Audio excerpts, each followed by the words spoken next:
Hi, I'm E.D. Lewis, and welcome back to my channel, E.D. Lewis Reviews.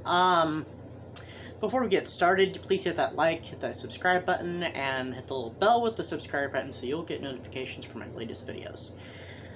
And please leave a comment down below. Even if it's saying hi, or you want to, talk about the book that I talk about further, or other books, that are related to the topic of this video, and other videos, of course, you can do the same thing. I always welcome comments, as long as there's, nothing rude, inappropriate, stuff like that, because nobody wants that stuff. So, okay, okay, I didn't know what I was going to do my review on for this week until, sorry, I had to stop and look at my thing. It looked like it stopped recording for a second, but it didn't. I didn't know I was going to do a review on for this week until, last night. Which last night, for me, when I'm recording this, was Thursday night, and I actually rewatched the movie that this book that I'm reviewing is based upon. And right now, this is Friday night. This is going to go up tomorrow, Saturday, so you'll see it. Clearly it's Saturday when you're seeing this. So, I know that I recently finished a book called "Let Me In" or "Let the Right One In," and I'm not sure when I'm going to do the review for that. I'm going to try and mostly do spooky reviews from now through Halloween, and maybe even a little after Halloween. I mean, for me, it's Halloween all the time. So. But also, recently, I'd also finished reading this book, which I was doing a buddy read with Regina at Regina's Haunted Library, and we haven't talked about yet when we're going to review this book, but this is The Trembling Hills. This is my copy, very different from the one she has, and by Phyllis A. Whitney. This is the first Phyllis A. Whitney book I've read, and I enjoyed it very much, but I plan on doing the review to that, hopefully soon. Regina and I will talk about it, and we'll figure out when we're going to do our reviews on the book. But for this review, I am doing a review on The Queen of the Damned. And yes, I know this is not a physical book. This is an audiobook, CDs, which I actually listened to last year. So I actually listened to the audiobook of this book, and this is, of course, the cover. Very gothic, very cool, snowy, which kind of has something to do with, in a way, what the part of the plot of the book. Also tonight, I also was at a reading, and I read my short story from Local Haunts, so do check out Local Haunts. The great anthology, great short stories from all kinds of awesome HorrorTubers, and, writers here on BookTube, so they all specialize in horror, so check that out. Great writers, great stories, awesome anthology book. So, on to The Queen of the Damned by Anne Rice, which came out in 1988. Actually, it came out this month in 1980, earlier in this month than, now, because we're in the late part of the month now. But, so how old would that be? I should have thought of this already, so 8 to 98, 98 to 2008, 2018. So it's 30-some years old. I'm not going to say the exact, so it's over 30 years old. I should have just thought that, duh. My head's everywhere right now, so please forgive me, So, okay. So this book continues where the vampire Lestat pretty much leaves off. So we've already had, Interview with the Vampire in the 70s, and in the 80s we had The Vampire Lestat, and then we have, in 1988, The Queen of the Damned, which is the end of the original trilogy of the Vampire Diaries. Wrong series! Vampire Chronicles! Which I do want to read the Vampire Diaries sometime, the original ones, not the ones that was not actually written by the original author. So, when we last saw Lestat in The Vampire Lestat, Lestat had awakened from, a very long sleep.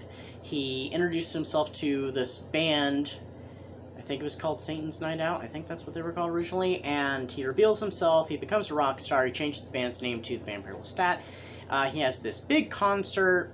He's attacked by vampires because he's revealing vampire secrets and stuff. And, all kinds of stuff about, the vampires and their secrets and their past and stuff. In his songs, the vampires are ticked off.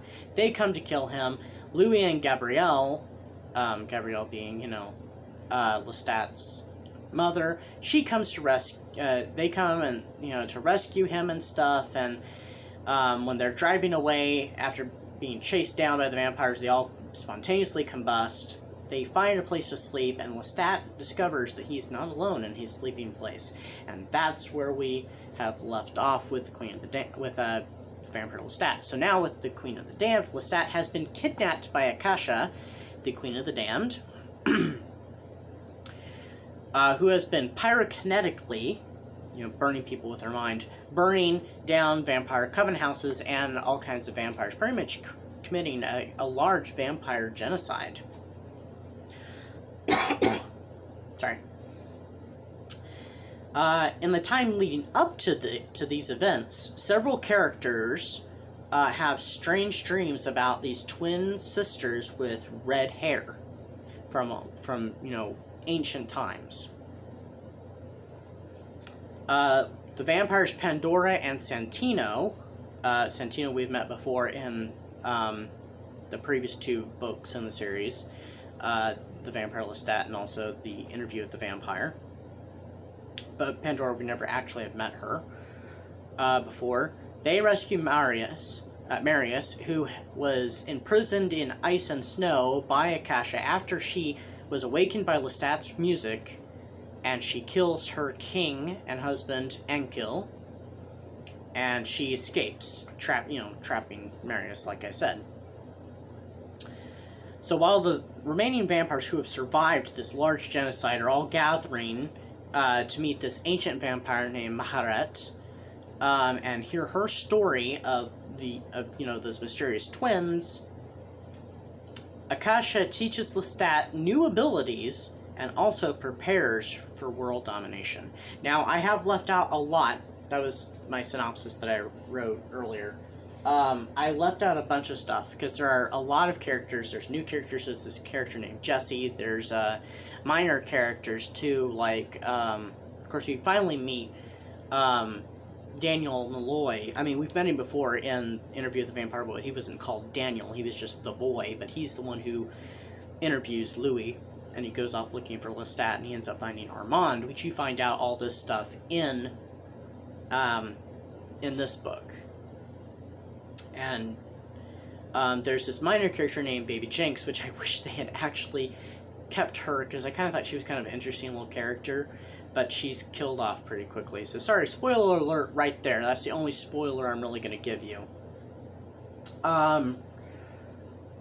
There's a lot of stuff that happens, a lot of backstories.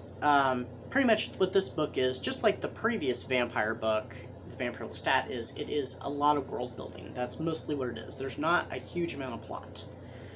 So, unfortunately, it's all world building. It's mostly world building. There is a little bit of a plot, but it's mostly kicked back to toward the ending of the book, when they all meet up and they're going to make their stand against Akasha, and Akasha, and her whole plan. I liked this book a lot. I found it very entertaining. I didn't like it as much, possibly, as Interview with the Vampire and The Vampire Lestat, though it very much seems like, it's like Volume 2 of The Vampire Lestat. It feels like those two should have gone together. And I've even heard that the next 2 books in the series, which is The Tale of the Body Thief, which I've already read, and I haven't done a review on, I read it earlier this year, and Memnoch the Devil, basically go together very well, too. Which, Tale of the Body Thief has a much stronger plot to it. It's not a lot of world building as much. It's not anywhere as near as much world building focusing on, the history of the vampires, because we already know that stuff by that point.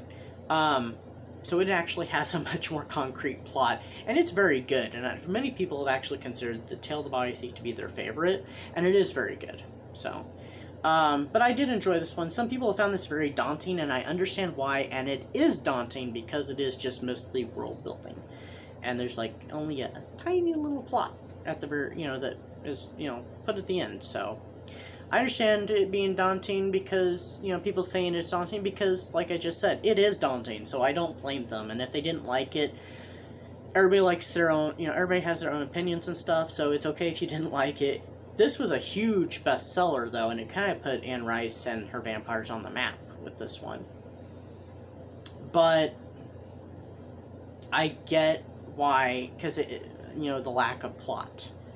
I'm not a big fan of things that don't have plot either, but I love Anne Rice and I love her writing. I probably like her writing more than I like her plots, but I still enjoy her books, so. I don't remember, and I still haven't made my little bat, so I can't do that yet. I don't remember what I gave it. I probably gave it a 4-star review, so 4 bats. Gosh, I sound like the Count on Sesame Street. Anyway, so this book, just like Interview with the Vampire, was made into a film in 1994. The script originally written by Anne Rice herself, and probably rewritten in places by Neil Jordan, the director of the film. And this book was also made into a film called Queen of the Damned. They dropped the word "the" at the start, and it stars, I knew his name, I just had to double check, Stuart Townsend, and I'm not sure how to pronounce her name, Aaliyah? Is that how her name is pronounced? I don't know. If I mispronounced her name, I'm so sorry. This was her, I don't know if she's ever been in any films before this one, but this was her last film, because she had actually passed away when they were in post-production, and they actually had to use her brother, I think it's a twin brother, because his voice was very similar. They had to use his voice when they were going back over and dubbing actors' voices over, when they're, basically doing soundtrack and everything. And so they had to use his, and I think they must have, probably, altered it slightly so it'd sound more like her, because his voice is very similar. And she's very gorgeous, and I think she plays the part very well. I mean, she doesn't really look like how the character is described in Anne Rice's novel, but she played the part very well, in my opinion. She was really cool how they had her all done up, too, so, especially with that headdress and everything. The only thing I didn't like was these weird things that hang off her arms, like drapes. Actually, you can see that on the back of the cover here. I don't really like those, but anyway. Many people have kind of denounced the film, which I can say, and including Anne Rice, she said it was, I think she basically thought it was very humiliating. And I understand why, because it doesn't use a whole lot of her... It doesn't use a lot of the novel. And it's based off of both the Queen of the Damned novel and the Vampire Lestat. But the only thing they use from the Vampire Lestat, really, is they use him awakening, him meeting the band, him taking over the band, revealing himself, taking over the band, and he's going to have his concert, and the Marius stuff, except for they make Marius the vampire who changed him instead of Magnus, and they cut out all the stuff prior to him meeting Marius, and so they make it Marius his maker. And they also heterosexualize it quite a bit, so Nikki no longer exists, and instead, with the whole violin, it's this Romani, beautiful Romani woman who plays the violin. And so, like I said, they kind of heterosexualize, and the character of Jesse becomes a love interest of Lestat. We also, I forgot to mention, in the book, we meet a character who becomes more important, from what I understand, further, he is more important in the book that follows, The Tale of the Body Thief, David Talbot. We do get introduced to him in this book toward the ending. Did we see him earlier? They might have mentioned him earlier, though, with Jessie and her past, as she works for the organization called the Talamasca that investigates paranormal and supernatural creatures and things. But David Talbot is changed in this.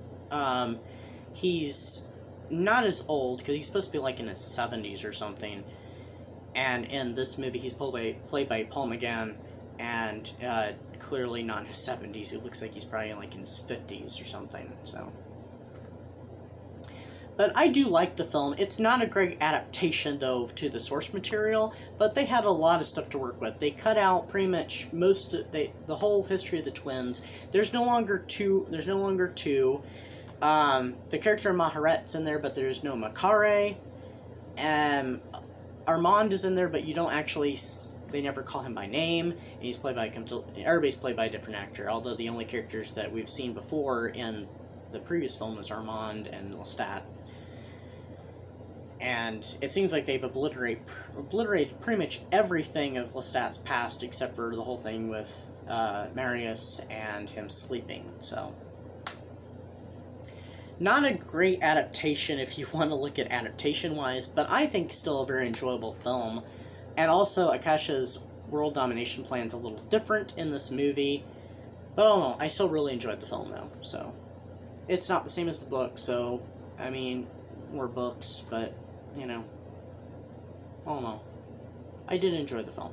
So I would recommend, if you have not seen the film and you'd like to see a vampire flick, don't go into thinking, oh, it's going to be a great adaptation of Anne Rice. It's not going to be a great adaptation, but it is a interesting vampire story. So, and it's very goth and very gothic. So, that's my review of The Queen of the Damned by Anne Rice. And that's all I have for you, and I'll see you next time with another video, possibly a review, possibly something else. We shall see. So, bye-bye.